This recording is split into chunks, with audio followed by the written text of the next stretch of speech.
오늘 하나님께서 우리에게 주신 말씀은 요한복음 10장 30절에서 39절 말씀입니다.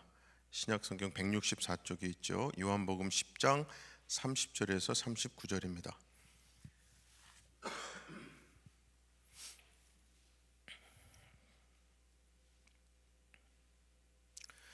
요한복음 10장 30절에서 39절까지 교독으로 읽겠습니다. 제가 먼저 30절 읽습니다. 나와 아버지는 하나이다. 이때 유대 사람들이 다시 돌을 들어서 예수를 치려고 하였다. 예수께서 그들에게 말씀하셨다. 내가 아버지의 권능을 힘입어서 선한 일을 많이 하여 너희에게 보여주었는데 그 가운데서 어떤 일로 나를 돌로 치려고 하느냐? 유대 사람들이 대답하였다. 우리가 당신을 돌로 치려고 하는 것은 선한 일을 하였기 때문이 아니라 하나님을 모독하였기 때문이요. 당신은 사람이면서 자기를 하나님이라고 하였소. 예수께서 그들에게 말씀하셨다. 너희의 율법에 내가 너희를 신들이라고 하였다 하는 말이 기록되어 있지 않으냐? 하나님의 말씀을 받은 사람들을 하나님께서 신이라고 하셨다. 또 성경은 폐하지 못한다. 그런데 아버지께서 거룩하게 하여 세상에 보내신 사람이 자기를 하나님의 아들이라고 한 말을 가지고 너희는 그가 하나님을 모독한다고 하느냐? 내가 내 아버지의 일을 하지 아니하거든 나를 믿지 말아라. 그러나 내가 그 일을 하고 있으면 나를 믿지는 아니할지라도 그 일은 믿어라. 그리하면 너희는 아버지께서 내 안에 계시고 또 내가 아버지 안에 있다는 것을 깨달아 알게 될 것이다. 그러므로 그들이 다시 예수를 잡으려고 하였으나 예수께서는 그들의 손을 벗어나서 피하셨다. 아멘. 네, 오늘 성경을 잠깐 옆에 펴시고 옆에 놓으시면 좋을 것 같습니다. 이따가 한 두어 개 구절을 같이 읽으려고 하는데요. 요즘은 정말 과학이 눈부시게 발전한 때라고들 합니다. 그 과학 덕분에 사람이 우주에 다녀오는 기적과 같은 일을 해냈죠. 그리고 그 과학에 있어서 관찰과 실험은요 필수입니다. 그 과학에서는 첫째, 이 관찰이 가능해야 하는데 한마디로 눈으로 볼 수 있어야 되고요. 그리고 둘째가 실험이 가능해야 합니다. 그리고 셋째가 그러한 실험을 통해서 반복적으로 동일한 결과를 얻어야 합니다. 이러한 과학적 방법의 골격을 가지고 과학자들이 연구하는 결과는 결국 두 가지로 표현된다고 할 수 있는데, 하나는 과학 이론 theory고요. 그리고 다른 하나는 과학 법칙 law예요, law. 여기서 특히 이 법칙이 참 중요한데, 그 이유는 한마디로 제 아무리 많은 이론이 있다 해도 법칙 하나 앞에서는 힘도 못 쓰기 때문입니다. 이게 마치 올림픽에서 은메달, 금메달을 수없이 따도 금메달 하나 딴 국가에게는 순위가 밀리는 것과 비슷한 거죠. 그리고 어떤 하나의 과학 이론이 법칙이 되기 위해서는 앞에서 말씀드린 관찰과 실험의 검증 단계를 거쳐서 반복적으로 증명이 될 때 비로소 법칙이 되는 거거든요. 반면에 이 실험을 통해서 동일한 결과를 얻지 못하거나 검증할 수 없는 경우에 그 이론은 그냥 이론으로 남는 거죠. 그래서 과학의 법칙의 예로는 우리가 잘 알고 있는 중력의 법칙이 있습니다. 이 법칙 1867년에 뉴턴이 발견했는데요. 그런데 뉴턴이 이 중력의 법칙을 발견하기 이전에는 이 법칙이 없다가 갑자기 생긴 게 절대 아니죠. 중력의 법칙은 창조 때부터 있어 왔던 법칙입니다. 그리고 단지 사람들이 여러 가지 관찰과 연구를 통해서 발견하고 증명한 것뿐이죠. 그리고 그 증명을 통해서 사람들에게 그 법칙이 알려진 거죠. 자, 과학 이론, 띠오리의 예로는 우리가 잘 아는 빅뱅 이론이 있어요. 우주가 처음에 점으로 있다가 폭발하고 팽창해서 우주가 만들어졌다는 이론인데요. 그러나 이것은 우리 눈으로 확인이 불가능하고 반복적으로 실험, 증명이 불가능한 거죠. 그래서 이것을 빅뱅 법칙이라고 부르지 않고 빅뱅 이론이라고 부르는 겁니다. 자, 제가 왜 이 아침부터 과학 이야기의 법칙과 이론을 이야기하는 거 하니요? 우리가 지금 보고 있는 이 성경 말씀은 세상의 모든 법칙들을 만드신, 그래서 그 모든 세상 법칙과 이치의 처음과 끝 알파와 오메가 되시는 하나님의 말씀이기에 이것은 그 하나님의 법칙에 관한 책이라는 사실을 말씀드리고 싶었습니다. 그리고 우리는 오늘 본문 말씀을 통해서 그 법칙 중에서도 너무나도 중요한 법칙을 보게 되는데요. 자, 예수님은 이 땅에 사람의 모습으로 오시기 이전에 이미 하늘에 계셨던 하나님의 아들이셨습니다. 성자 하나님이시죠. 그래서 요한복음 1장은 바로 이러한 변하지 않는 법칙, 즉 진리를 먼저 우리에게 선포하고 알려주고 있습니다. 그래서 요한복음 1장 1절을 한번 우리 다 같이 앞으로 가셔서 한번 읽어볼까요? 요한복음 1장 1절 가장 첫 구절입니다. 다 같이 한 목소리로 읽겠습니다. 태초에 말씀이 계셨다. 그 말씀은 하나님과 함께 계셨다. 그 말씀은 하나님이셨다. 아멘. 여기서 말씀은 우리 손에 있는 까만색 성경책을 의미하는 것이 아닙니다. 이 말씀이 무엇을 의미하는지는 요한복음 1장 14절에 나오는데요. 14절 한번 다 같이 읽어볼까요? 그 뒤에 있죠? 14절 다 같이 읽겠습니다. 그 말씀은 육신이 되어 우리 가운데 사셨다. 우리는 그의 영광을 보았다. 그것은 아버지께서 주신 외아들의 영광이었다. 그는 은혜와 진리가 충만하였다. 아멘. 즉 말씀이 육신이 되었는데 그분이 바로 하나님의 외아들, 아버지 하나님의 외아들, 즉 예수님이라고 말씀하시는 거죠.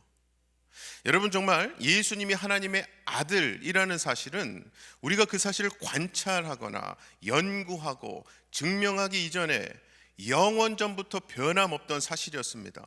이거야말로 법칙 중에 법칙이죠. 그런데 정작 예수님은 이 땅에 오셔서 이러한 사실을 말씀하시다가 돌에 맞아 죽을 뻔한 일이 여러 번 있으셨어요. 그중 요한복음 8장 58, 59절에 보면 예수께서 그들에게 말씀하셨다. 내가 진정으로 진정으로 너희에게 말한다. 아브라함이 태어나기 전부터 내가 있다. 그래서 그들은 돌을 들어서 예수를 치려고 하였다. 그러자 예수께서는 몸을 피해서 성전 바깥으로 나가셨다. 여러분, 지금 예수님이 언급하신 이 아브라함은 예수님보다 1500년 전 사람이었습니다. 그런데 예수님이 그 아브라함이 태어나기도 전에 내가 살아있었다 말씀하시니까 사람들이 예수님을 돌로 쳐서 죽이려고 했던 거죠. 이게 마치 제가 만약에 지금 약 600년 전에 살고 계셨던 세종대왕이 태어나기도 전에 제가 살아있었다고 주장을 한다면 여러분들 저 어떻게 생각하시겠어요? 그런 맥락에서 오늘 본문 30, 31절을 보시면 이제 이해가 더 잘 되실 거예요. 나와 아버지는 하나이다. 이때에 유대 사람들이 다시 돌을 들어서 예수를 치려고 하였다. 그리고 뒤에 33절에 보면 그들은 예수님 보고 신성모독을 했다고 합니다. 자, 그런데 그렇게 돌로 쳐서 죽이려고 한 유대인들에게 예수님께서 어떻게 대답하셨는가? 32절이에요. 예수께서 그들에게 말씀하셨다. 내가 아버지의 권능을 힘입어서 선한 일을 많이 하여 너희에게 보여주었는데 그 가운데서 어떤 일로 나를 돌로 치려고 하느냐라고 하시죠. 즉 너희들이 그동안 내가 수많은 기적들을 행했는데 주의 깊게 그것을 관찰하고 생각하고 연구해 보았다면은 너희는 충분히 내가 하나님의 아들이라는 사실에 대한 증거를 발견하고 나를 믿을 수 있었다는 것이다 라고 말씀하시는 거예요. 지금 이게 마치 하나님께서 이 땅에 육신을 입고 오셔서 독생자 예수 그리스도로서 그 행한 모든 일들에 대해서 일반적인 센스를 가지고 깊이 바라보고 연구하고 증명한다면은 하나님의 은혜로 그것은 이미 진리로 증명될 것이다, 믿어질 것이다 하는 그 당사자 되시는 성자 하나님의 말씀이죠. 실제로 오늘 본문 말씀 이후에도 예수님은 이미 죽어서 냄새가 나는 나사로를 다시 살리시는 기적을 행하셨어요. 그리고 무엇보다 가장 큰 기적이죠. 예수님 당신께서 십자가에서 죽으시고 3일 만에 다시 부활하셨다는 사실입니다. 그래서 예수님은 본문 37, 38절에 보면 내 말이 믿어지지 않는다면 적어도 내가 행한 여러 가지 증거들, 이 일들을 보고 믿으라고 충고해 주시기까지 해요. 즉 내가 비록 이미 하나님의 아들이지만 내 말 믿지 못해도 좋아. 그러나 내가 행한 일들을 잘 관찰해보고 그 일들 통해서 나를 믿어보라고 이렇게 설득해 주세요.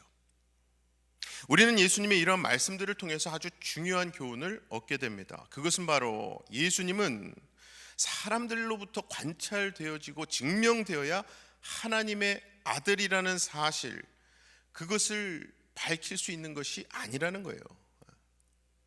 이게 마치 중력의 법칙이 관찰되고 증명되기 이전에도 이미 존재했던 것처럼 예수님은 이미 하나님의 아들로 영원히 존재하시는 거예요.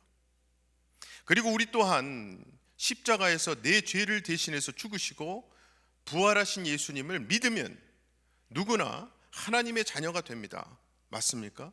우리 그거 믿고 있는 분들이시잖아요. 이것은 내가 굳이 다른 사람들에게 하나님의 자녀가 되었다는 사실을 증명하지 않아도 이미 우리는 분명히 하나님의 자녀들인 거예요. 그래서 성경은 우리에게 여러 가지 다양한 방식으로 이 구원의 법칙을 소개해 주고 있죠. 우리가 이미 몇 주간 앞서서 봤던 말씀들인데 요한복음 1장 12절에는 그러나 그를 맞아들인 사람들, 곧 그 이름을 믿는 사람들에게는 하나님의 자녀가 되는 특권을 주셨다. 요한복음 3장 16절이죠. 하나님께서 세상을 이처럼 사랑하셔서 외아들을 주셨으니 이는 그를 믿는 사람마다 멸망하지 않고 영생을 얻게 하려는 것이다. 요한복음 5장 24절이에요. 내가 진정으로 너희에게 말한다. 내 말을 듣고 또 나를 보내신 분을 믿는 사람은 영원한 생명을 가지고 있고 심판을 받지 않는다. 그는 죽음에서 생명으로 옮겨갔다. 여러분, 이 모든 말씀들이 영원히 변하지 않는 구원의 법칙, 이 법칙을 선포하고 있는 겁니다. 즉 굳이 우리가 이 사실을 증명하지 않아도 예수 그리스도를 믿는 사람들은요 하나님의 자녀가 되고 영원한 생명을 얻게 되는 거예요. 죽음에서 생명으로 옮겨갔어요. 그리고 우리 또한 그 진리의 말씀에 적용된 삶을 살고 있죠. 그 삶을 얻은 자들이 되어 있죠.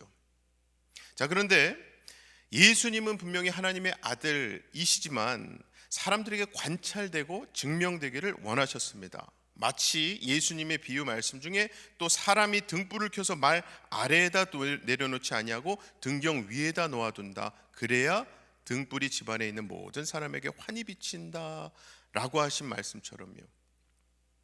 그와 마찬가지로 우리 또한 이미 하나님의 자녀가 되었음에도 불구하고 우리가 다른 사람들에게 나의 행동이 관찰됨으로써 하나님의 참된 자녀임이 증명되기를 원하신다는 거예요. 왜냐하면 예수님을 믿는 하나님의 자녀들의 그 행동을 통해서 내가 하나님의 자녀됨을 증명할 때에 비로소 사람들이 눈에 보이지 않는 예수님을 하나님의 아들로 믿을 수 있기 때문입니다. 이게 그렇다고 우리가 예수님처럼 기적을 행해야 된다는 말씀 아니지요. 예수님은 우리가 선한 일, 착한 일 행하기를 원하신대요. 물론 이 말씀이 우리가 믿음 이외에 착한 일을 더해야만 구원을 얻을 수 있다, 받을 수 있다는 말씀도 아닙니다. 그게 아니라 우리가 착한 일을 통해서 내가 하나님의 참 자녀임을 증명하고 동시에 사람들이 나를 통하여 예수님을 믿게 함으로써 하나님께 영광을 돌릴 수 있게 된다는 말씀이죠. 그래서 예수님은 마태복음 5장 16절에서 이렇게 말씀하셨었죠. 이와 같이 너희 빛을 사람에게 비추어서 그들이 너희의 착한 행실을 보고 하늘에 계신 너희 아버지께 영광을 돌리게 하여라 말씀하셨었죠. 자, 그렇다면 예수님이 말씀하시는 우리가 행해야 할 착한 일이란 무엇인가? 예수님은 방금 제가 읽어드린 이 마태복음 말씀을 하시기 바로 직전에 제자들에게 너희는 세상의 소금이요 빛이라고 말씀하셨었습니다. 아시다시피 소금은 썩는 것을 방지하는 역할을 하죠. 이 세상이 왜 이리도 썩고 부패해 가고 있습니까? 사람들이 죄를 짓고 살면서도 하나님을 심판자 되시는 그 하나님 전혀 두려워하지 않고 있기 때문이죠. 사람들이 죄를 미워하고 하나님을 두려워하게 하려면 가장 먼저 내가 죄와 거리가 먼 거룩한 삶, 하나님과 더 가깝고 하나님 의지하는 삶, 하나님 두려워할 줄 아는 삶을 살아야 합니다. 그럴 때 세상이 썩어가는 것을 어느 정도는 막을 수 있어요. 하지만 그것만으로는 부족합니다. 이 세상이 썩지 않게 하려면 세상에 빛을 비춰야 한다는 거죠. 빛을 비추며 산다는 것은 생명이 없어 썩고 죽어가고 있는 사람들에게 십자가 복음의 빛을 전함으로써 참 구원의 생명을 공급하는 것을 의미하는 거죠. 이렇게 내가 세상의 소금, 세상의 빛으로 살아갈 때 사람들이 내 삶을 관찰하고 생각하다가 결국에는 내 안에 계신 예수님을 만나게 되는 거예요. 사랑하는 우리 성도 여러분, 내가 이미 예수 그리스도께서 나를 위해 죽으신 것을 믿는다면 내가 이미 하나님의 자녀임을 확신하셔야 합니다. 그렇게 확신 갖고 계실 줄 믿어요. 왜냐하면 그것이야말로 하나님이 만드신 법칙이기 때문입니다. 그리고 우리의 착한 행실이 세상 사람들에게 관찰되고 마침내 나를 통하여 하나님, 예수님이 하나님의 아들 성자 하나님이심을 증명할 수 있어야겠죠.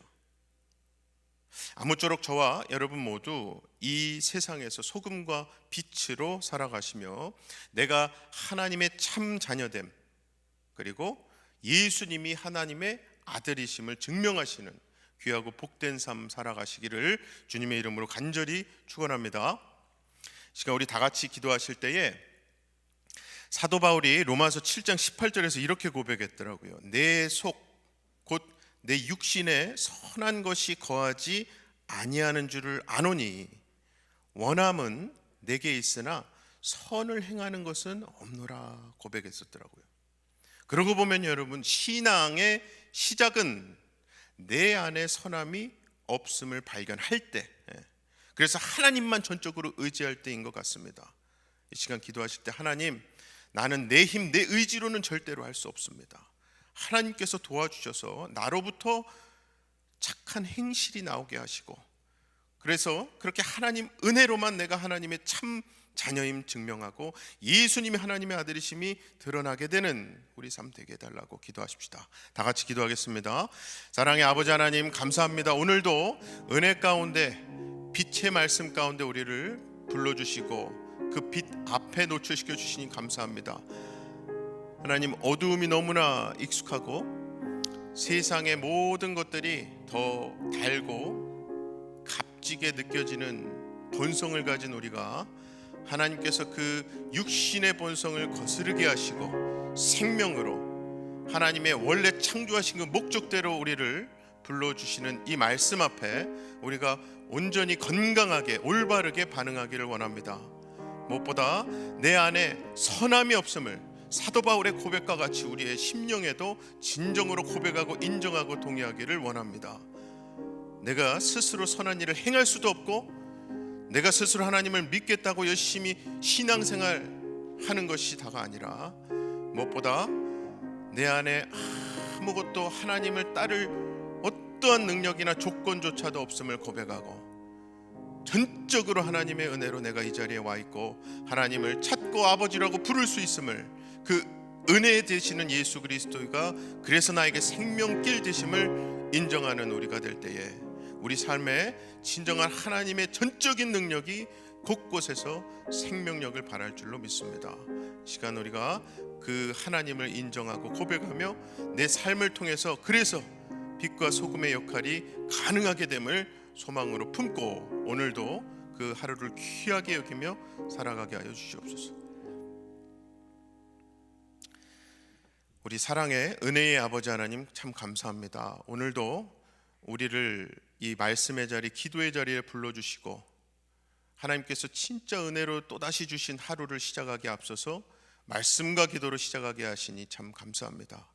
무엇보다 우리의 삶은 정말 어둠이 너무나도 익숙하고 세상의 모든 것들이 더 달고 값지며 귀하게 여겨질 수밖에 없는 본성이지만 우리 아버지 하나님께서 우리를 창조하신 그 목적, 어둠이 아니라 빛의 자녀이며 세상 것들이 아니라 하나님의 창조의 역사를 기억하고 영광 돌릴 때 가장 행복하고 값진 삶이 되는 것임을 오늘 말씀을 통해서 깨닫게 해주셨사오니 우리가 다시금 내 안에 선한 것이 없습니다. 왜냐하면 우리는 태어날 때부터 죄로 인해서 하나님과 단절되었던 자들임에, 하지만은 예수 그리스도라는 그 한 분만으로 우리가 하나님과 자녀로 다시 인침받고 회복되고 생명력으로 연결지고 잇대어졌사오니 하나님, 우리가 그 사실을 믿고 오늘도 하루를 살아갈 때에 우리 삶에 선한 것이 나올 수는 없지만은 하나님께서 주신다면은 내 삶에 진실한 선한 행실과 말들, 언행이 자연스럽게 흘러나오게 될 줄로 믿습니다. 오늘도 그리하여 내 삶에 정말 예수 그리스도의 향기를 내는 삶이 이러한 삶이라는 사실을 우리가 이따 저녁에 침대 머리맡에 누워 기도하며 잠들 때에 다시금 깨닫고 진정 감사할 수 있는 오늘 하루 되게 하실 줄 믿사옵고 우리 주 예수 그리스도의 이름으로 기도합나이다. 아멘. 하늘에 계신 우리 아버지여, 이름이 거룩히 여김을 받으시오며 나라의 임하옵시며 뜻이 하늘에서 이룬 것 같이 땅에서도 이루어지이다. 오늘날 우리에게 일용할 양식을 주옵시고 우리가 우리에게 죄 지은 자를 사하여 준 것 같이 우리의 죄를 사하여 주옵시고 우리를 시험에 들게 하지 마옵시고 다만 악에서 구하옵소서. 나라와 대계와 권세와 영광이 아버지께 영원히 있사옵나이다. 아멘.